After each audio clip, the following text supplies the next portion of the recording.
مسجد عائشہ کا نام عائشہ کیوں رکھا گیا؟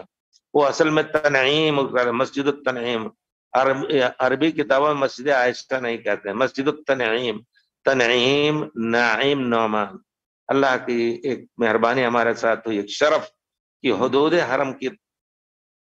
تحقیق کے لیے ہم نے الحمدللہ کتابوں میں دیکھ کے پہاڑوں پہ چڑھ کر کے آ کے اترے، پورے مسجد تنعیم کے مقابل میں پہاڑ جو ہے ادھر نعیم ہے اور ادھر وادی نعمان ہے اور ادھر تنعیم ہے، تو یہ اس وجہ سے مسجد تنعیم اس کو کہا جاتا ہے۔ نام اس وجہ سے مجھے عائشہ کہا گیا کہ جب پیارے رسول صلی اللہ علیہ وسلم کے ساتھ آئیں تو انہوں نے حیض آ گیا، تو پیارے رسول نے کہا کوئی بات نہیں ہے، تم سب کام کرو، من عرفات جاؤ اور بعد میں تمہارا اور حج دونوں ہو جائے گا۔ لیکن انہوں نے کہا اللہ کے رسول ہماری ساتھی نے، یعنی ہماری سوق نے